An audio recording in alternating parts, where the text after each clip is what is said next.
잃은 아들 비유, 또 이 비유만큼 또 우리가 잘 알고 있는 그런 비유도 없을 것입니다. 그런데요, 우리가 또 이 비유 안에서 흔한 오해를 또 하기도 합니다.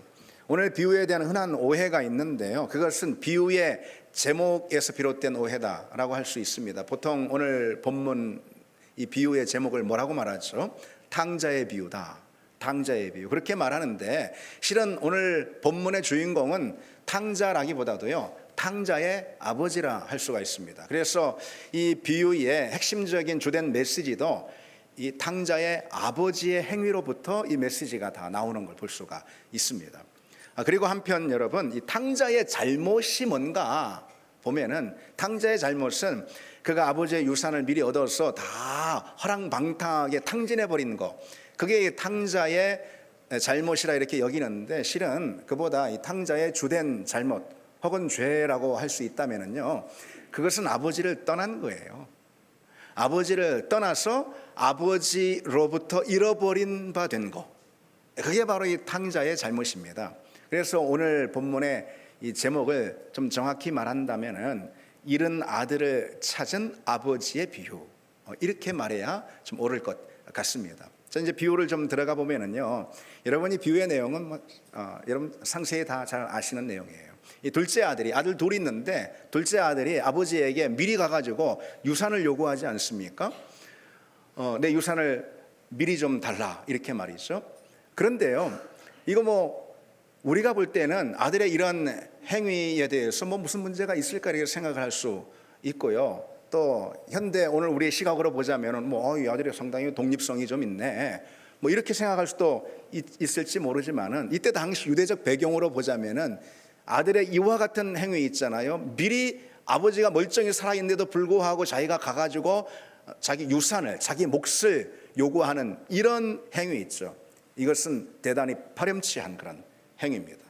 고대 유대 시대의 이 문화로 보자면은 아주 파렴치한 그런 행위라고 할 수가 있습니다. 지금 둘째 아들은요, 아들로서 아버지에게 행할 수 있는 죄 가운데, 잘못 가운데 가장 큰 행악을 저지르고 있다라고 할 수가 있습니다. 신학자들에 따르면은 고대 이 유대 사회에서는요, 아버지가 엄연히 살아 있는데 아들이 가가지고선 아들이 먼저 이 유산을 요구하는 이런 행위는요, 이것은 마치 아버지 입장에서 당시 사회적 관념으로 보자면은 어떤 행위와 같은 거냐면은, 내 아버지 돈이 나한테 지금 당장 필요한데 아버지가 여태껏 살아있는 바람에 내가 유산을 사용하지 못합니다. 아버지가 빨리 죽기를 원한다라는 그런 재촉으로 들릴 수가 있다는 거예요. 이것이 이때 당시 문화였습니다. 그래서 유산을 요구하는 이 아들에게 오늘 본문을 보시면은요, 12절에 이 아버지가 살림을 나눠줬다고 돼 있잖아요. 여기서 이 살림이라는 것은요, 이 비온이라는 헬라어 단어인데 이것은 생명이라는 단어예요. 그러니까 아버지가 생명을 나눠준 거예요. 그러니까 둘째 아들 입장에서 보자면은 아버지의 뭘 요구한 거예요? 지금 아버지의 생명을 요구한 거다, 이렇게 볼 수가 있는 거죠. 어쨌든 이처럼 아버지의 유산을 아들이 먼저 가서 미리 요구하는 것, 이것은요, 아버지의 마음을 실망시킨 정도가 아니라 이것은 아버지에 대한 배역이다, 아들로서 할 수 있는 배역적인 행위다라고 할 수가 있어요. 그래서 이보다 더 파렴치한 그런 행위는 없는 것이죠. 그래서 이 아들이 혹 가가지고 오늘 본문에 있는 내용처럼 허랑방탕 다 재산을 탕진하지 않고 오히려 재산을 불려가지고선 그가 마치 성공해서 금유한양했다 하더라도 아버지를 향한 아들의 이 파렴치한 행위는 용서받을 수가 없는 것입니다. 이것이 이 비유를 듣고 있던 당시 이 청중들, 또 이 독자들의 문화였습니다. 탕자가 아버지 앞에 지은 죄의 요점이 뭐라는 거예요? 한마디로 말해서 죄의 요점이 뭡니까? 허랑방탕 아버지의 유산을 다 탕진하는 것이라기보다도, 물론 그것도 문제지만은, 그런데 주된 죄의 요점은 어디에 있냐? 아버지를 떠난 것입니다. 아버지는 필요 없습니다. 내가 더 이상 아버지의 다스림, 아버지의 그늘 아래 있을 수가 없습니다. 내게 필요한 것은 아버지의 사랑이 아니라 아버지의 재산입니다. 그런 얘기죠. 더 이상 나는 아버지의 그늘이 필요 없습니다. 나는 아버지에게서 벗어나고 싶습니다. 그래서 자기가 스스로 자기 인생의 주인이 되려고 하는 것, 그게 바로 오늘 이 탕자가 아버지에게 범한 무례이고, 무례를 넘어서 그것은 죄라는 것이죠. 여러분, 주님께서 오늘 이 본문 비유를 통해서 우리에게 들려주시려 하시는 이 메시지가 무엇인지 분명하지 않습니까? 우리가 지을 수 있는 죄 가운데 가장 큰 죄는요, 하나님을 떠나는 것입니다. 이거 어떤 죄보다도 하나님을 내 인생의 주인의 자리에서 밀어내버리는 거, 이것처럼 하나님 보실 때 가장 큰 죄는 없다라는 거죠. 이것이 바로 우리 인간이 지을 수 있는 가장 본성적인, 그런 본질적인 죄입니다. 하나님의 다스림, 하나님의 사랑이라는 그늘을 거부해버리는 것, 그래서 스스로 내 자신이 주인인 양 행세하려고 하는 것. 내 인생의 주인이 누구냐? 하나님 아니라는 거예요. 내 자신이라는 것이죠. 더 이상 하나님의 다스림과 사랑은 필요치 않다라는 것이죠. 바로 그것이 우리가 지을 수 있는 가장 큰 죄이고, 성경이 우리에게 계속해서 지속적으로 이 지적하고 있는 죄, 그리고 예수 그리스도께서 오늘 우리 가운데 오실 수밖에 없게 만든 우리의 죄, 그게 바로 그런 죄입니다. 하나님을 떠난 죄라는 거죠. 하나님을 떠난 죄라는 것, 여기서 이 탕자의 죄인데 이것은 분명 아담의 죄를 떠올리게 하지 않습니까? 가만히 생각하면 그것은 아담의 죄였습니다. 아담이 어떤 죄를 지었죠? 선악과를 먹은 죄? 그렇죠. 그러면 선악과를 먹었다는 게 무엇입니까? 아담이 선악과를 범했다는 것은 이제 하나님 없이도 선악에 대한 판단은 내가 합니다. 선악에 대한 판단의 주체는 하나님이 아니고 나입니다. 내 인생의 주인은 나입니다. 이런 거예요. 그것이 내가 독립적인 주체가 되어서 이제 하나님의 간섭과 개입 필요 없이 내가 선악을 알아서 내가 판단하고, 이건 선이고 이건 악이고 내가 판단해 내가 살아갑니다. 바로 그것이 아담의 죄이고, 그것이 인류의 죄의 본질이라는 것이죠. 그것은 하나님의 다스림과 사랑이 필요 없다라는 반역의 선언이라고 할 수가 있습니다. 그래서 여러분, 우리는요, 가장 큰 죄가 뭐냐? 내 인생에서 하나님을 밀어내버리고 스스로 주인이 되려고 한 그런 죄라는 것이죠. 그렇다면 여러분, 믿음은 뭘까요? 죄의 반대는 믿음이에요. 그럼 믿음은 무엇일까요? 믿음은 하나님 절대 의존인 것입니다. 하나님을 향한 절대 의존의 태도, 이게 바로 믿음이라는 거예요. 믿음은 내 인생의 주인이 하나님이심을 언제나 인정하고 내 인생의 키를 언제나 하나님께 양도하려는 그런 태도, 그게 바로 믿음입니다. 한마디로 말해서 내 인생을 하나님께 의존하는 그런 태도, 하나님 절대 의존, 이게 바로 믿음이라는 것이죠. 여러분, 우리의 그런 믿음이 있습니까? 우리를 믿음으로 부르셨다라는 것은 하나님이 바로 그 자리로 부르셨다라는 것이죠.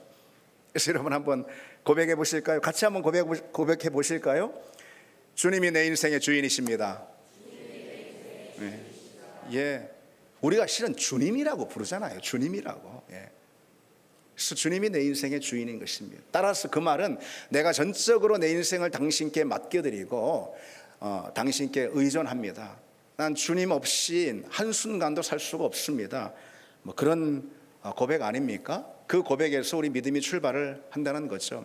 오늘 이 둘째 아들은요, 아버지를 버리고 그렇게 이제 집을 떠납니다.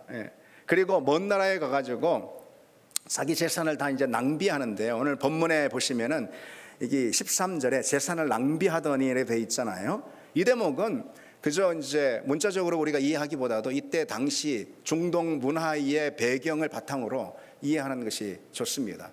재산을 낭비하다, 이거 그냥 허랑방탕 막 그냥 뭐 유흥을 위해서, 오락을 위해서 막 그냥 탕진해 버렸다라는 그런 뜻만 가지고 있는 게 아니고요. 실은 그보다는요, 이 중동 시대 이 사회에서는요, 이 돈이 어떻게 쓰였냐면은요, 누군가의 인정을 받는, 또 누군가에게 좋은 평판을 내가 듣는 데에 이 돈이 사용이 됐다. 사실 뭐 지금도 마찬가지긴 한데 이때 당시에는 더더욱이요, 이 돈이라는 것이 다른 사람의 관심을 사고 좋은 평판을 얻고 그리고 인정을 받는데 이 돈이 사용이 됐습니다. 그런데 생각해 보세요. 이 탕자가 지금 어느 상황에 있어요?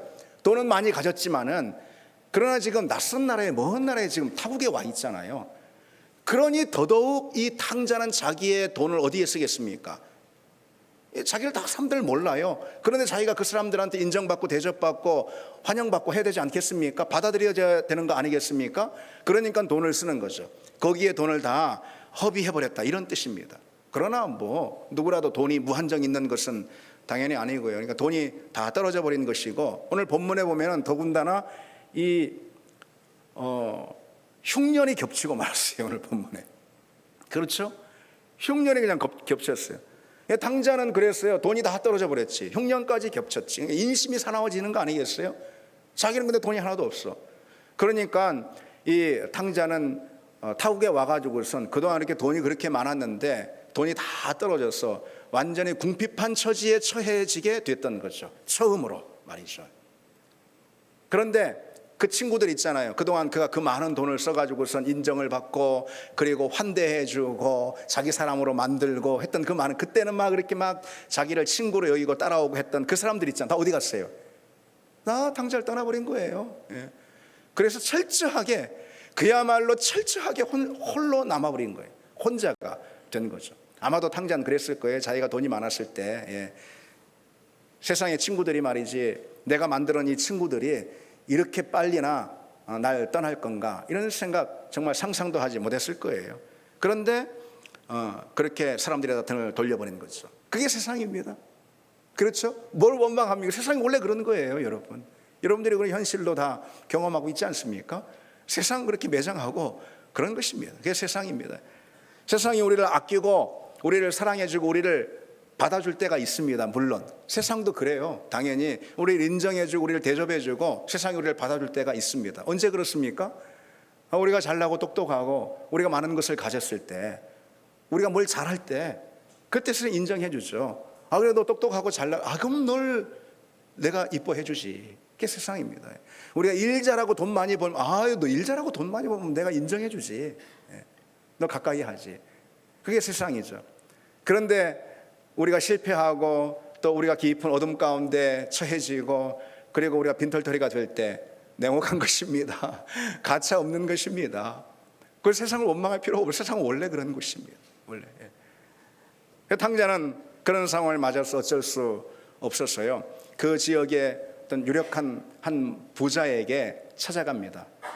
그리고 그에게 붙여 삽니다. 오늘 이 15절에 있는데 이 본문을 보시면은 붙여 사니라는 재밌는 표현이 나옵니다.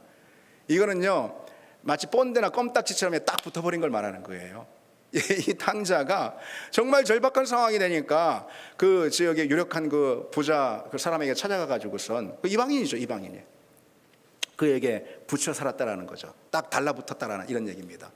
그러니까 그 지역의 이 부자가요, 처음에는 어쩔 수 없이 불쌍하니까 이제 받아주긴 했는데 떼려고 한 거예요. 붙여 사니, 그러니까 떼버리려고 하는 거예요. 떼버리려고. 그래서 어떻게 하냐, 이 탕자가 유대인이라는 것을 너무도 잘 알고 있는 거 아니겠어요? 이 탕자에게 돼지를 치는 일을, 저 들에 나가서 돼지 치는 일을 맡깁니다. 잘 아시듯이 이 돼지는 율법으로 봐서 유대인들에게 부정한 짐승이잖아요. 그래서 먹지도 않을 뿐만 아니라 이 돼지를 키우지도 않습니다. 성경에 돼지 키우는 장면이 복음서에도 나오고 좀 나오죠. 그거 다 이방인들이 한 일이었어요. 유대인들은 돼지를 일절 가까이 하지 않았습니다. 그런데 그 돼지 키우는 일을 맡긴단 말이죠. 떠날 것이다. 그거 맡기면 얘가 붙어 있겠나? 이렇게 생각한 건데 이 탕자는 어떻게 합니까? 돼지 키우는 일마저도 마다하지 않고 그 일을 하지 않습니까? 그만큼 이 탕자의 입장이 참 절박했다, 궁핍했다. 그런 걸 말해주는 것이죠. 그래서 돼지를 키우면서 어떤 상황 가운데 또 이 비참한 상황을 묘사해주고 있잖아요. 오늘 본문에서 쥐염 열매 있잖아요. 이 돼지가 쥐염 열매를 막 개걸스럽게 맛있게 먹고 있는데 그 쥐염 열매가 너무 먹고 싶어진 거예요.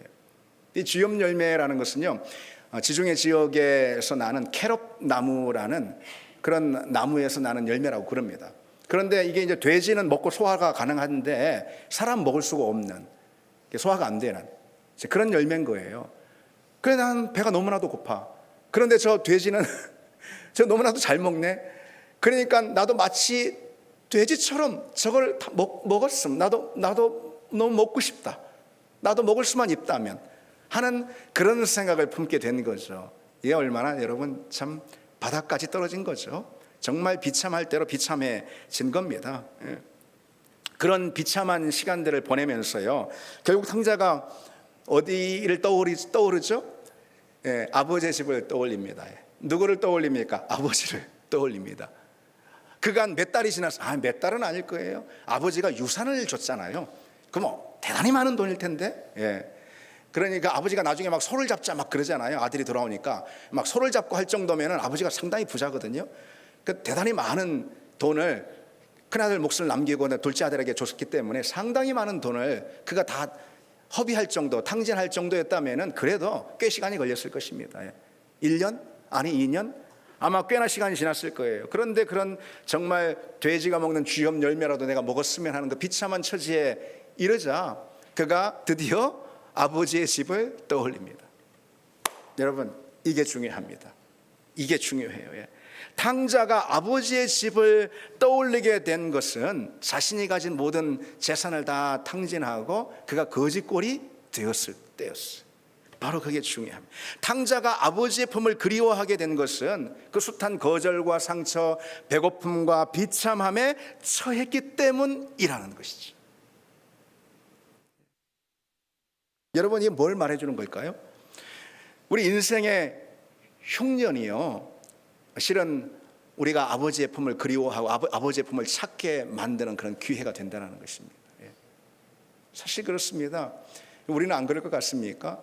우리도 사실 여러분 그런 현실들을 기억할 수 있지 않습니까? 우리가 언제 하나님을 찾습니까? 우리가 진짜 언제 하나님의 사랑, 그 은혜를 우리가 구합니까? 우리 인생의 흉년을 만날 때 그럽니다. 아버지의 품을 우리가 그때 찾게 되는 거예요. 인생의 위기는요, 신앙의 기회가 된다는 이 사실이죠. 참 이것이 우리에겐 불편하게 들릴지 몰라도 그게 우리 현실인걸요. 그렇죠? 그러나 그게 또 감사한 거 아니겠어요? 어쨌든 아버지의 품을 찾는 것이 중요한 거거든. 그렇죠? 아버지께 돌아오는 거가 중요한 거거든. 그러지 않습니까? 그게 전부예요. 아버지의 품에 찾아와서 아버지 앞에 무릎 꿇는 거, 이게 전부지. 그렇죠? 그게 인생의 성공이고 그게 인생의 전부지 뭐겠습니까? 그런데 그것을 만드는 기회가 우리 인생의 여러 어려움이라 하더라도 그래도 감사한 거죠. 어쨌든 인생의 위기가 찾아올 때 실은 그것 신앙의 기회가 된다는 거죠. 우리 인생의 장애를 만날 때 실은 그것이 우리 신앙의 디딤돌이 됩니다. 만약 여러분 이 집 나간 탕자가 세상에서 잘 되고 막 나간 그 자리에서 뭐 그냥 행복하고 만족하고 잘 나갔더라면은 아버지의 집으로 돌아갈 생각을 전혀 하지 않았겠죠. 당연하죠. 그러려고 떠났는 걸. 그렇죠. 세상에서 평안과 행복은 그를 영원한 탕자로 남게 했다라는 거예요. 그게 중요합니다. 여러분, 탕자라는 건 뭐예요? 탕자, 누가 탕자입니까? 탕자는 허랑방탕해서 다 자기 것 다 허비하고, 그게 탕자라기보다도 탕자는 아버지의 집을 떠난 게 탕자입니다. 오늘 본문의 둘째 아들이 탕자의 정체성을 얻게 된 것은 다른 게 아니에요. 그가 아버지의 집을 떠난 것에서 탕자의 정체성을 얻게 되었다는 것이죠. 그처럼 아버지의 집을 떠난 상태로 그를 계속해서 붙들어 뒀던 것이 있어요. 그동안 뭐예요? 뭡니까? 잘 나갔던 거, 그거 행복하고 만족했던 거, 그것이 그로 하여금 탕자의 정체성에 계속 묶어 두었던 거예요. 그런데 이제 그에게 궁핍이 다가왔습니다. 그의 비참한 현실에게 찾아오게 된 거죠. 그래서 그것이 오히려 다행스러움이 되었습니다. 다행히도 이 탕자는 불행과 실패에 처하게 되었고, 그것이 오히려 아버지 품에 돌아가게 만드는 그런 계기가 되었습니다. 그렇습니다, 여러분. 우리가 때로 겪는 여러 어려움이나 실패나 좌절들이 왜 없습니까? 그런 것들이 있습니다. 실은 우리가 피하려고 해도 또 다 그런 것들이 있는 게 인생 아니겠습니까?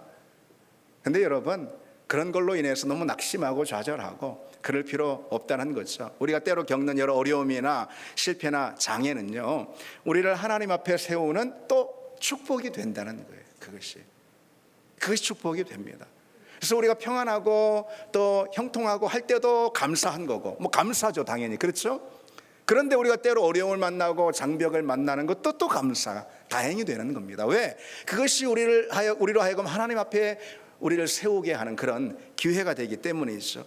그래서 세상에 그런 우리가 만나는 어려움들은요, 세상에 대해서 우리로 하여금 실망을 느끼게 합니다.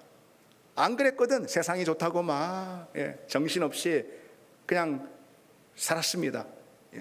그런데 어려움이 다가오면은 그러면은 그 순간 우리는 세상에 대해서 실망하게 되는, 세상이 왜 이러는가 낙심하게 됩니다. 우리가 만나는 어려움은요, 세상으로 만족하고 분주했던 우리의 시선을 비로소 주님께로 이끕니다. 우리가 만나는 여러 어려움들은 세상을 쫓던 우리의 발걸음을 비로소 하나님께로 돌이키게 합니다. 그래서 그 C.S. 루이스라는 유명한 변증가는 고난은 변장한 축복이다, 뭐 그렇게 말했습니다. 여러분 생각해 보십시오. 주님을 만난 신앙의 간증들이 있잖아요, 우리에게. 그 신앙의 간증, 주님을 만난 간증이에요. 주님 안에서 누린 은혜에 대한, 생명에 대한 간증들이 우리에게 있습니다. 그것이야말로 우리가 하나님 나라에서 갖는 최고의 자랑이고, 또 우리 입장에서는 가장 큰 자산이라고 할 수가 있어요. 주님을 만난 간증들. 그렇죠? 그렇죠, 여러분? 그 간증 어디서 생깁니까? 그 간증이 언제 생깁니까? 여러분, 인생 무풍지대에서 간증 생기는 거 봤습니까? 신앙의 간증, 영적인 간증, 인생 무풍지대에 생기는 거 봤습니까? 그런 거 없습니다. 우리가 어려움을 만나고, 그래서 큰 고난과 고통 가운데 우리 심령이 꺾이고, 또 그 가운데 우리는 주님을 찾게 되고 씨름하게 되고 거꾸러지고 회복하면서, 그러면서 그런 신앙의 간증들이 그런 숨금과도 같은, 정금과도 같은 간증들이 나오는 거 아니겠습니까? 그래서 여러분 생각해 보면은 너무 하나님이 그런 은혜를 주시면은 감사한 건데, 그런데 또 우리가 너무 인생 무풍지대 있잖아요. 만사형통 인생, 요즘 꽃길이니 맨날 꽃길 그러는데, 너무 그런 것만 또 바래서도 안 됩니다, 여러분이. 그러면은 우리 신앙이 탕자의 신앙이 되고, 탕자의 신앙에서 돌이키질 못하는 거예요. 그게 좋은 줄 알고, 그게 문제 없는 줄 알고, 실은 그것이야말로 인생 파산인 것입니다. 여러분, 탕자가 아버지 품을 떠난 그 자체가 인생 파산인 거예요, 그게. 그런데 다시 돌아오게 한 어떤 계기가 있다면은, 그런데 그 계기가 우리로서는 불편하지만은 어려움과 비참함에 처한 그런 계기인 거예요. 다행스러운 것이죠. 감사한 것이죠. 그래서 이제 그냥 말로만, 빈 말로만 하는 게 아니고요. 너무 맨날 무슨 꽃길, 맨날 꽃길, 그렇게 꽃길이 그렇게 좋은지. 우리 주님은 가시밭길을 걸으셨는데 맨날 꽃길, 우리 주님은 어려움과 십자가의 길을 감당하셨는데 맨날 무풍지대 그러면 되겠습니까? 자, 어쨌든 오늘 이 둘째 아들은요, 그처럼 이 어려움을 만난 덕에 아버지 집으로 돌아갈 결심을 합니다. 그래서 그는 이 돼지를 치는 들판에서요, 근데 아버지께 돌아가면은 아버지를 만나서 무슨 말을 해야 되지? 아버지를 만나서 해야 될 첫 마디 말이 중요하잖아요. 지금 이 둘째 아들 입장에서는 아버지를 만나는 즉시만 아버지한테 그냥 개패든 맞고 쫓겨나고, 너 이런 놈이 어딨어, 그럴 수 있을지는 모르는 거잖아요, 이 둘째 아들 입장에서는. 그래서 아버지한테 내가 가가지고서 내가 어떤 말을 해야지? 여러분, 그런 경우가 있잖아요. 그 얼마나 생각을 많이 하게, 돼지를 치는 들판에서 막 계속 그 생각을 하고 되뇌입니다. 그 장면이 오늘 19절에 나오는데요. 아버지, 내가 하늘과 아버지께 죄를 지었사오니 지금부터는 아버지의 아들이라 일컬음을 감당하지 못하겠나이다. 나를 품꾼의 하나로 보소서. 이 말을 이렇게 말하면 그래도 아버지의 분노를 좀 잠재울 수 있겠지, 내가 이제 말을 이렇게 해야지 하면서 계속 되뇌었던 거예요. 그리고 아버지 집으로 돌아오는 그 먼 길을 걸으면서도 계속 이 말을 되뇌었을 것입니다. 그런데 이 19절에 이 말이 있잖아요. 탕자가 하고자 하는 이 말이 있잖아요. 여기서 주목할 단어가 있습니다. 그 어떤 단어보다도 이 품꾼이라는 단어에 좀 주목해 볼 필요가 있어요. 우리는 여러분 흔히 탕자가 이 대목에서 대단히 회개하고 돌이키고선 뉘우치는 마음을 가지고선 아버지, 나를 아버지의 종으로라도 좀 받아주세요 라고 하는 것으로 우리는 오해하는 경우가 있는데, 그렇지 않아요. 탕자가 귀향을 계획하면서 아버지에게 할 말로 그가 세밀하게 주의 깊게 고른 단어가 뭐죠? 종이 아니라 품꾼이에요. 품꾼은 하루 일하고 일당을 받는, 페이를 받는 그런 일꾼이라 이 말이죠. 그래서 지금 탕자의 마음에 있는 생각이 어떤 거냐면요, 아버지, 저는 감히 아버지 아들이라 주장할 권리는 없습니다. 그러나 저를 아버지의 품꾼으로 삼아주시면은 그럼 제가 아버지 밑에서 돈이라도 벌 수 있겠습니다. 바로 그런 뜻인 거예요, 이것이. 이게 무슨 말입니까? 지금 탕자에게는 아직은요 회개나 용서에 대한 그런 마음이 없는 거예요. 아버지의 은혜를 얻음으로써 아버지와의 관계가 다시 회복되는 거 있죠. 이것이 아직 탕자의 마음에는 없다라는 거예요. 그는 다만 다시 일어서고 싶은 거예요. 지금 실패했잖아요. 완전히 지금 실패했잖아요. 다시 일어서고 싶은 거예요. 지금 너무 부끄럽잖아요. 다시 일어서고 싶은 거예요. 그것이 바로 부패한 인간의 모습이라는 거예요. 부패한 인간의 모습이에요. 그리고 그것이 바로 우리 영적인 현 주소일 수가 있습니다. 하나님을 떠나고도 우리가 도무지 회개할 줄 모르는 거죠. 하나님의 마음이 어떤지 우리가 살피지 못한다는 것입니다. 하나님은 우리와 어떤 것보다도 관계가 회복되기를 원하시는데, 우리는 하나님 앞에 나아가서 우리의 신앙을 통해서 우리의 형편이 회복되기를 원합니다. 하나님은 우리를 향해서 당신을 향한 우리의 사랑이 좀 나아지기를 원하시는데, 우리는 하나님 앞에 나아가서 우리의 환경이, 우리의 상황이 나아지기를 더 원합니다. 우리가 죄 가운데 있을 바로 그때에도 말이 있어요. 둘째 아들의 모습이 꼭 그와 같았습니다. 이 둘째 아들은 지금 몸을 돌이켜서 집을 향하고 있긴 하지만은 아직까지도요 자기가 아버지에게 어떤 죄를 저질렀는지 깨닫지 못하고 있는 거예요. 아직까지도 아버지의 마음이 정말 얼마나 아팠을까, 얼마나 아팠을까, 여러분, 그렇죠? 아버지의 마음이 얼마나 괴롭고 아팠을까, 그걸 아직 다 헤아리지 못하고 있는 것입니다.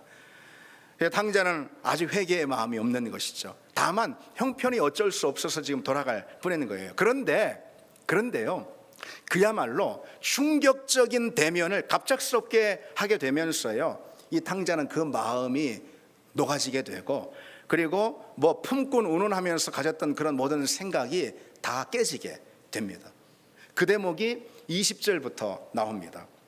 이 사실 여러분, 탕자의 비유는요 당시 청중들 있죠, 1세기 유대인들 말하는 거죠. 이들을 상당히 당황스럽게 만든 비유 중 하나일 것입니다. 예수님의 비유가 첫 번째 들었던 첫 청중들을 상당히 다 당황스럽게 한 비유들이 많이 있거든요. 그런데 오늘 비유처럼 정말 이들을 당황스럽게 한 그런 비유도 없을 거라 봅니다. 그 이유는 뭐냐면요, 먼저 이 비유가 19절에서 끝나지 않는다는 데 있어요. 지금까지 이야기를 듣고 있던 이 유대인들 입장에서는 탕자가 지금 어떻게 됐어요? 지금 막 보란 듯이 아버지 떠나가지고 아버지의 길에 파렴치한 행위를 해서 유산 다 받아가지고선 가더니, 그래 꼴 좋다, 너 죄값을 받는 거야. 그렇게 수치와 모욕을 받고 궁핍한 상황에 처해 있는 걸 보니, 그래 너는 율법대로 너는 죄값을 받는 거야, 이거예요. 19절까지는. 그래 19절까지 예수님의 이야기가 이어질 때에는 이 말씀을 듣고 있던 당시 유대인들에게 아주 좋은 교훈이 된 거예요. 율법적인 교훈이 되었던 겁니다. 그런데 그래서 이들이 볼 때는 더 이상 이 비유 이야기에서 남아있는 줄거리가 있을 거라 보지 않았어요. 이제는 이 비유는 여기서 끝나겠지라고 생각하는 그 순간 예수님께서는 이야기를 더 이어가셨다는 거죠. 그로 인해서 이들은 상당히 당황할 수밖에 없었을 겁니다. 더욱이 이 비유의 결말 있잖아요, 이걸로 인해서 이들은 상당히 충격을 받았을 거예요. 이 비유의 결말이 뭡니까? 결국 탕자가 아버지에게 받아들여지잖아요. 이것은 율법의 기준을 가지고 있었던 이 유대인들이 볼 때는 있어서도 안 되는 일인 거예요. 그건 율법을 넘어서는 일이기 때문에 그렇습니다. 그러나 예수님은 당시 청중들을 그야말로 상상도 할 수 없었던 그 세계, 그 장면으로 이들을 이 이야기 가운데 끌어들이시는 것을 볼 수 있어요. 그것은 아버지와 탕자의 충격적인 대면입니다. 그게 20절 이하로 나오죠. 본문 20절을 보시면은요, 아버지가 탕자를 맞이하는 장면을 통해서 주님께서는 하나님의 사랑이 어떤 것인지 우리에게 아주 생생하게 보여주고 있는데요, 이 대목을 좀 열심히 볼 필요가 있습니다. 20절에 어떻게 되어 있죠? 아직도 거리가 먼데 아버지가 그를 보고 측은히 여겨 달려가 목을 안고 입을 맞추니. 여기 이제 본문에 나오는 단어 하나하나에 좀 주목해 볼 필요가 있습니다. 특별히 이제 중동 문화 연구가 전문가이자 신학자인 케네스 베일리가 이 대목을 당시 문화적 그런 관점을 가지고 상세히 설명하는 그런 부분을 통해서 우리가 좀 알아볼 수가 있습니다. 근데 이것은 그냥 여기 글자로 써 있는 요 문자로 우리 할 수 있는 그런 대목이 아니에요. 이 20절은요. 그냥 간단히만 설명을 드리면은요, 여기 특히 이제 아버지를 묘사하는 동사들 있잖아요. 20절에 그에 좀 주목할 필요가 있습니다. 치근히 여기어 그랬잖아요. 이 말은 치근히 여기어라는 말은요, 헬라어로 창자를 뜻하는 스플랑크톤이라는 단어에서 유래가 됐습니다. 이게 다시 말해서 뭐냐면은, 아버지가 저 멀리서 이렇게 오는 아들을 먼저 아버지가 보게 되잖아요. 그게 창자라는 말이에요. 이 창자가 끊어질 듯한 그런 고통을 느꼈던 거예요. 그런데 먼저 이 대목을 한번 보세요. 아니, 아들이 나 이제 재산 다 탕진해 가지고선 아빠 나 이제 돌아갈래 하고서 아빠한테 전화한 거 아니잖아요. 그런데 아버지가 거기 왜 나와 있어? 왜 나와 있겠냐? 아들이 아버지를 떠난 그것이 한 달 전 아니죠. 1년 전, 2년 전이든 언제든 그때부터 매일같이 저 마을 어귀를 바라보면서 언제나 돌아올까? 어떻게 돌아오는지는 상관없어. 예. 뭐 그걸 유산을 가지고 뭐 돈을 많이 벌어서 금유환양을 하든 아니면은 뭐 다 털려가지고선 흉한 얼굴로 오든 상관없어요. 아버지에게 중요한 건 뭡니까? 돌아오는 거예요. 돌아오는 거예요. 아버지 품에 다시 오는 거죠. 그것을 소원하는 마음으로 애타게 아버지가 매일같이 그 자리에 나와서 저 마을 어귀를 보고 있었던 거예요. 그런데 어느 날 정말로 그 아들이 나타나지 않습니까? 예, 초라한 몰골로 완전히 형색이 다 그냥 그런 몰골로다가 아들이 나타납니다. 그 아들을 바라보고 치근히 여겨, 다시 말해서 창자가 끊어지는 것 같은 그런 고통을 느꼈다라는 거예요. 초라한 모습으로 터덜터덜 걸어오는 그 아들을 보고선 아버지는 그와 같은 감정을 느낍니다. 그리고 치근히 여겨 뭐라고 돼 있죠? 달려가 이렇게 돼 있잖아요. 아들을 보자마자 막 달리기 시작한 거죠. 마치 뭐 경주를 하듯이요. 그야말로 전륙질주를 한 것입니다. 자신의 나이도 체면도 뭣도 다 생각하지 않고 당시 사람들이 나를 어떻게 볼지 뭐 이런 거, 당시 문화적인 그런 다 필요 없습니다. 그냥 달려서 아들에게 두 팔을 벌리고 가지 않습니까? 이때 당시 유대 사회의 문화로 보자면은요, 노인들은 특별히 있잖아요. 랍비나 로인들은 있잖아요. 절대로 뛰지 않습니다. 전쟁이 나도 뛰지 않습니다. 그것은 뛰는 것은 수치스러운 일이고 불명예스러운 일이라고 그들이 여기는 그런 문화가 있기 때문에 그렇습니다. 어쨌든 문화가 그래요. 그렇기 때문에. 그런데 뭐 누가 나를 어떻게 보든 문화가 어떤 관습이 어떻든 상관없습니다. 그 아들을 보고선 이 아버지가 달려가지 않습니까? 이건 굉장히 파격적인 아버지의 모습을 예수님께서 이 비유를 통해서 의도적으로 보여주신 거예요. 그리고 치근히 여겨 달려가 어떻게 되어 있죠? 목을 안고 입을 맞추니 이렇게 되어 있습니다. 목을 안는다라는 것은 그냥 안는 게 아니고 덮쳐버리는 거예요. 예수님이 달려가 가지고선 마치 덮치듯이 와락 이제 끌어안는 것이죠. 그리고 입을 맞추다, 이것은 뭐 그냥 가볍게 한번 뭐 이마에 입을 맞추 그런 것이 아니고요, 연신 막 열렬히 입을 맞추다 이런 뜻입니다. 여러분 한번 상상을 해보십시오. 오늘 비유는 상상을 하셔야 됩니다. 어떤 내용일까요?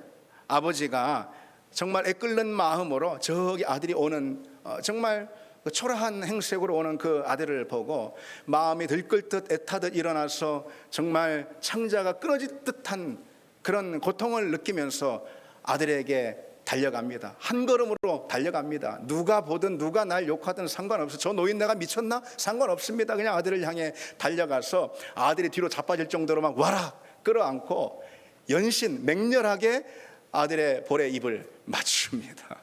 내 아들아, 네가 왔구나. 내가 너를 얼마나 기다렸는데, 내가 여태껏 너를 기다렸다.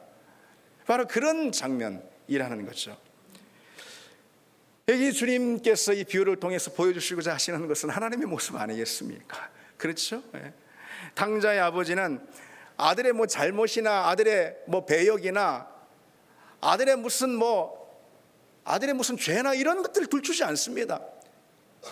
아들을 만나가지고선 너 말이지, 내가 그동안 얼마나 내가 힘들었는 줄 알아? 너 어떻게 그렇게 못된 결정을 할 수가 있어? 너 말이지 그 많은 재산 다 어떻게 했어? 일절 그런 말 없습니다. 묻지도 따지지도 않습니다. 그냥 달려가서 와락 않습니다. 끌어안습니다. 우리 주님께서 이 장면, 이 아버지가 행하는 여러 행위들을 통해서 우리에게 보여주시고자 하시는 게 있다는 거예요. 하나님의 사랑이 그와 같다는 거예요. 어떤 사랑이요? 그냥 받아주시는 사랑이죠. 받아주시는 사랑, 그냥 안아주시는 사랑입니다. 뭐 묻지도 따지도 너 무슨 그런 죄를 져가지고 너 무슨 그런 행색으로 뭐 따지지 않는다라는 거예요. 하나님. 그리고 물불 가리지 않습니다. 누가 뭐 나를 어떻게 보나 그런 거 아버지가 보지 않잖아요. 오늘 비유에서 물불 가리지 않는 그런 사랑입니다. 하나님께는요, 우리가 하나님께 돌아오는 것이 전부인 거예요. 네. 우리가 하나님께 돌이키면 되는 거예요. 우리가 하나님께 오면 되는 거예요. 하나님이 바라시는 유일한 것은 바로 그것입니다. 우리가 뭐 대단한 영웅이 돼서 대단한 도덕적인 사람이 돼서 대단한 어떤 신앙인이 돼가지고선 그러는 거 아니에요. 우리가 뭐 얼마나 하면은 대단한 하나님 앞에 하나님 인정받을 만한 대단한 그런 도덕적이고 종교적이고 신앙적이고 율법적이고 대단한 그런 사람이 될 수 있겠습니까? 하나님 인정하시는. 하나님 우리의 원하시는 것은 단지 하나님께 돌아오는 것입니다. 아멘. 여러분, 우리가 하나님께 돌아가기를 원합니다. 내가 하나님밖에 없습니다. 내가 세상을 정처 없이 다 다녀봤고 어디 좋은 거 어디 멋진 거 없나 다 살펴봤지만 그러나 내가 돌아갈 길은 하나님밖에 없습니다. 내가 돌아갈 품은 아버지의 품밖에 없습니다. 그것이 여러분 우리 믿음의 고백이 되길 원합니다. 아버지는 그런 탕자를 맞이하면서의 선물을 준비합니다. 오늘 본문에 22절을 보시면은요, 아버지는 종들에게 이르되 제일 좋은 옷을 내어다가 입히고 손에 가락지를 끼우고 발에 신을 신기라. 여기서 여러분 뭐 아버지가 탕자에게 뭐 별난 좋은 것을 줬다라고 생각하는 것보다도요, 이거 다 상징적인 의미가 있습니다. 특별히 옷이나 반지나 신 있잖아요. 이것은 고대 시대 지위나 권위를 상징하는 그런 물품들이었습니다. 그래서 여러분 왜 요셉을 총리로 삼을 때 바로가 그에게 인장 반지를 주지 않습니까? 통치권을 주는 거. 이젠 네가 왕이야. 뭐 이런 뜻입니다. 그래서 오늘 본문에 나오는 옷이나 반지, 신 이것은 아버지의 것이거든요.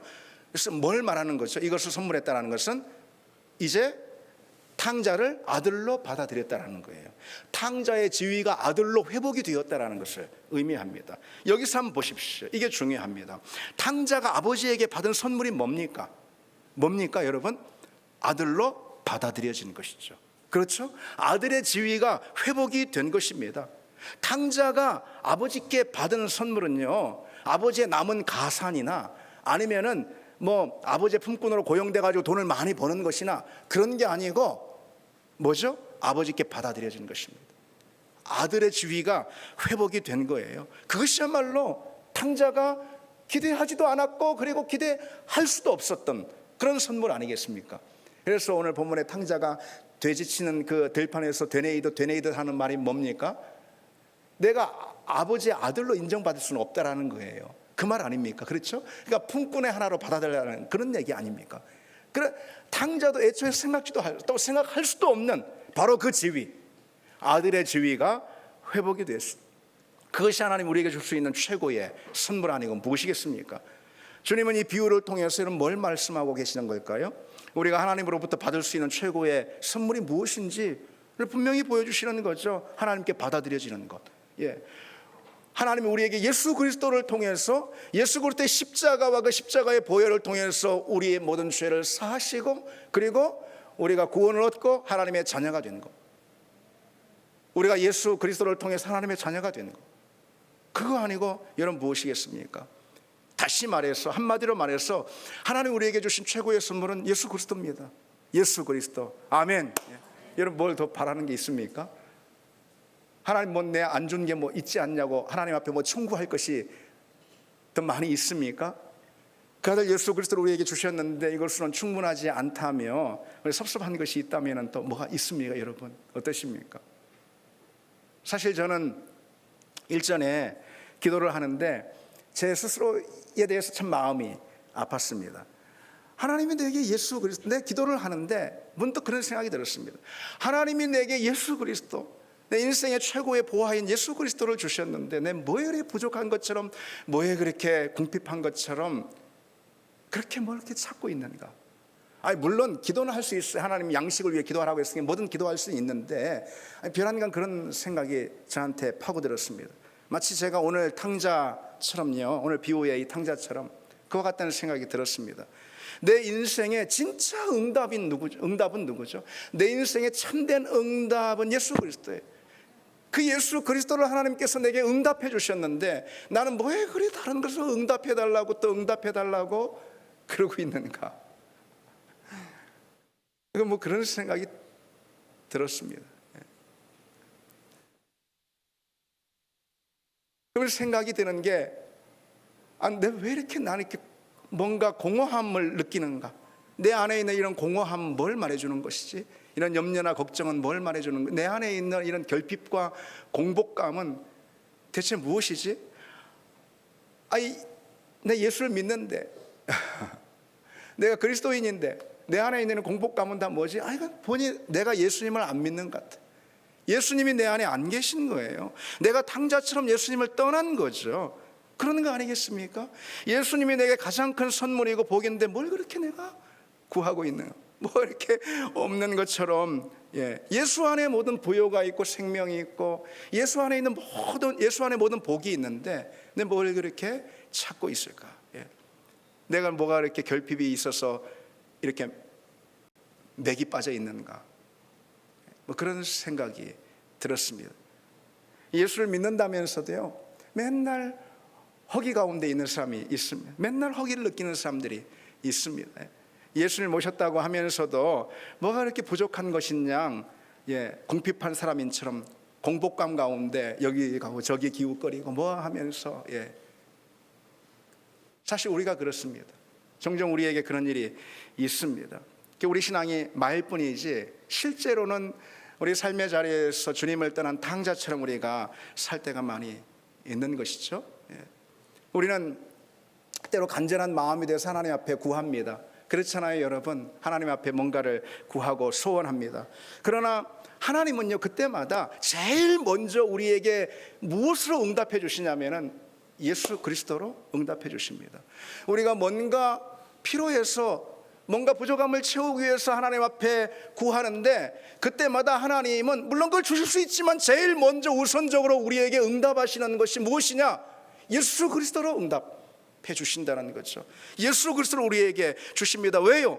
그리스도 안에 모든 보화가 다 있으니까. 그리스도 안에 우리가 진정 누려야 할 생명이 있고, 아멘, 그렇지 않습니까, 여러분? 그리스도 안에 모든 보화가 있습니다. 그리스도 안에 진리가 있고 그리스도 안에 살 길이 있습니다. 그리스도 안에 복이 있는 거 아니겠습니까? 그러니까 우리가 하나님 앞에 뭔가를 구할 때 하나님은 제일 먼저 예수 그리스도로 우리에게 응답을 해 주시는 거죠. 그런데 우리는 그럽니다. 하나님은 정말 우리가 예수 그리스도로 하나님께서 우리에게 응답해 주실 때, 하나님은 그러면 우리가 막 너무 기뻐할 줄, 너무 만족할 줄 알고, 그래, 여기 예수의 복이 여기 있다, 예수의 복을 가지라 그러는데, 우리는 그걸 받고, 아니 그거 말고요, 뭐 다른 거요. 그게 실은 우리의 믿음의 실상인 경우가 참 많이 있습니다. 여러분 어떠십니까? 예수님이 진정 우리 이 시간 다시 고백하기를 원합니다. 다시 우리 믿음을 깨워서 고백하기를 원합니다. 예수님이 진정 참된 보화이심을 믿습니다.